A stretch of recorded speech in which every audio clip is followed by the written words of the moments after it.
worked for the South Australian Government for 21 years. I was a teacher of young children, and then eventually I taught at TAFE, so I had experience as an adult educator. I'd also been a dancer, and my daughter was a dance teacher, and she trained to be a Pilates instructor and introduced me to Pilates as a form of exercise.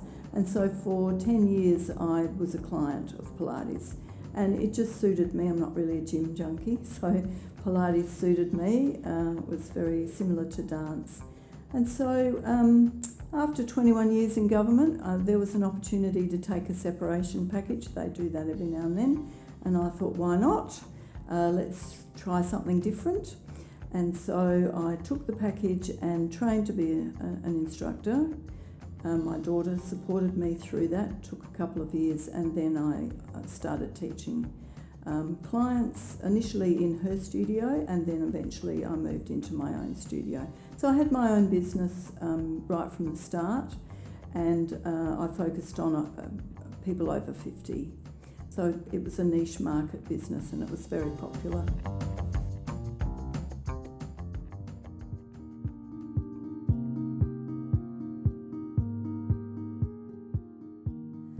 I think probably I loved being my own boss. I was a good boss.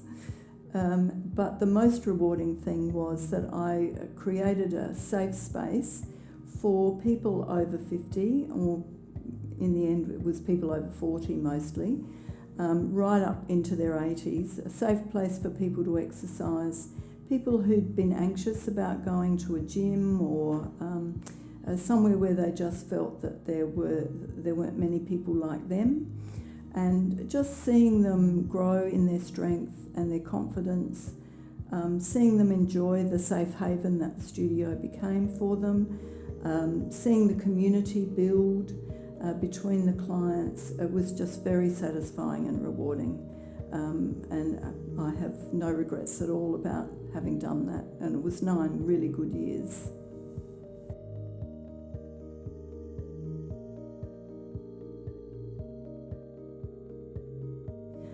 I ran the business for 9 years and I sold it in August 2022, just prior to my 70th birthday. I've just turned 70, and with that birthday approaching, I felt that it was time for me to perhaps slow down a little bit. And so it was quite hard to sell because of COVID, but anyway, I was successful in selling it. I just felt that it was time I spent a little bit more time on me and a little bit less time on running a business, which is quite time consuming, and that's fine. I enjoyed it, I loved it, but I was at a point where I didn't want to do that anymore. I wanted to slow down, more appropriate for my age. So I'm still teaching a little bit, but just some relief work for other studios.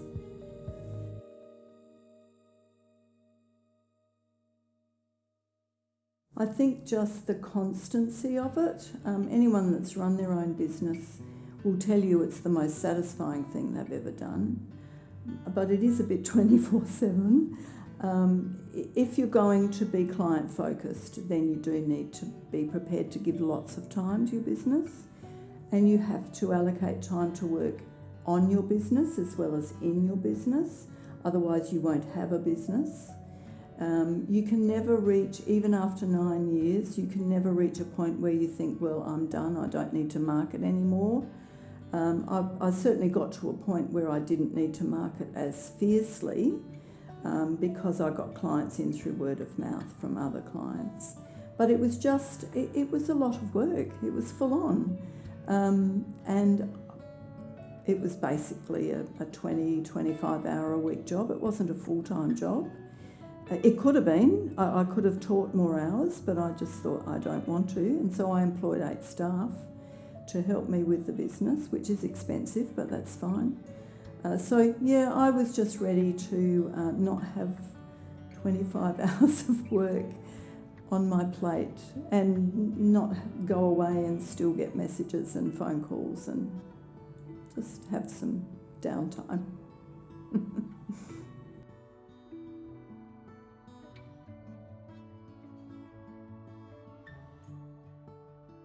My advice would be to run it past your family and close friends, your concept, whatever it is. See if it flies with them, because it might be something you're passionate about, but if nobody else in the world is passionate about it, you're not going to have a successful business. So that's a good place to start, and I did that with my family. Plus, your family do need to be ready for you to be wedded to another entity. So it's a good idea to sort of, check that out with your family. But also it needs to be something you're passionate about, and something that you feel you can share your passion with other people. You do need to have some money behind you before you start, because it does cost money to set up a business, to get a website. Even if you can do things yourself, it still costs money to build a website, to build a Facebook page, to get a logo, etc. So in order to not fail in the first year, you should have some money behind you, and that's where I was lucky. I had my separation package, so I had money behind me. Think about why you want to run a business. Your why is very important. And my why was to provide a safe place for people over 50 to exercise. If your why is simply to make money, you will fail, depending on the type of business that you're going to run. But your why needs to be more about your client. You need to be client focused, and then they will come.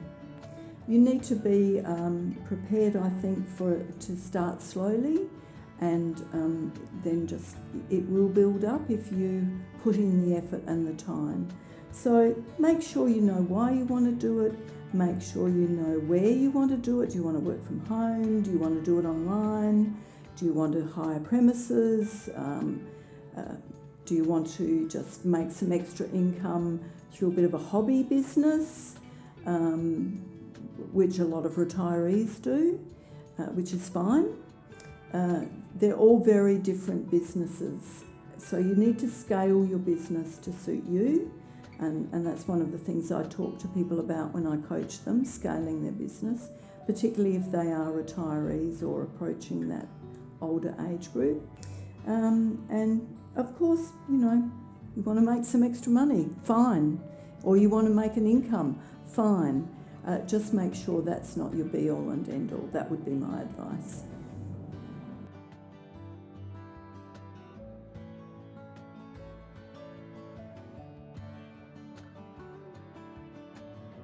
I started out as a sole trader and just ran the classes myself, initially in my daughter's dance studio.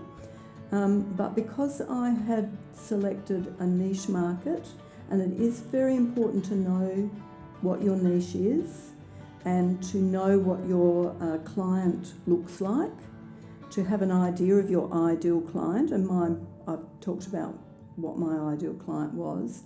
And the niche was very popular. And so I grew I started with 25 clients and 4 classes. And within 2 years, I'd grown to 120 clients and about 10 classes. And I was asking my daughter for more and more studio time. And she was, "Mum, I need the studio for my ballet school. You need to go and get your own property." So that was a big decision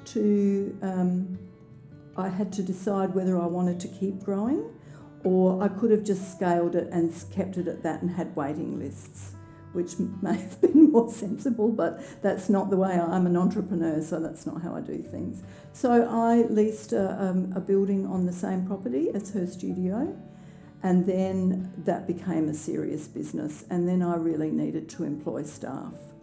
So I began by finding staff through a training organisation that trains Pilates instructors, and every Pilates instructor has to do practicum.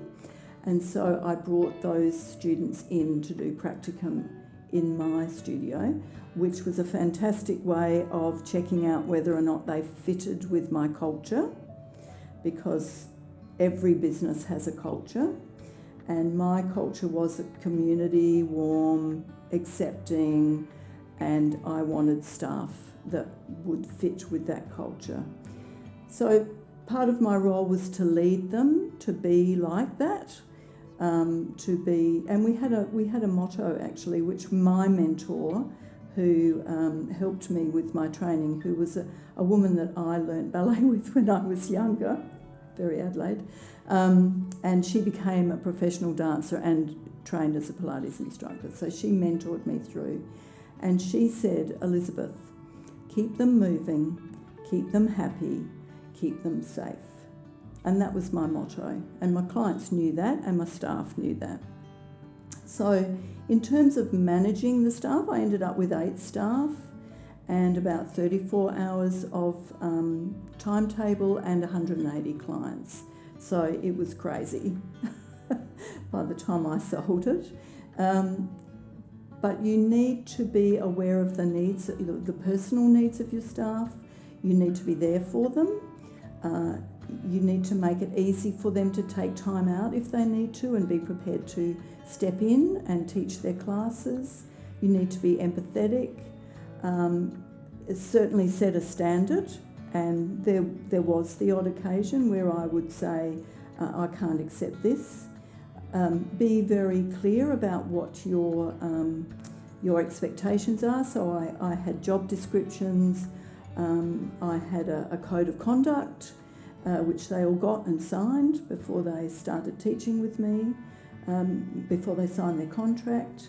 There were expectations, even before COVID, there were expectations around disinfecting the equipment, keeping the studio clean and tidy, and they all just did as they were told. But I was a kind leader and manager. I'm an empowering person, and they were all really, really happy. We had a really happy team and a really happy studio.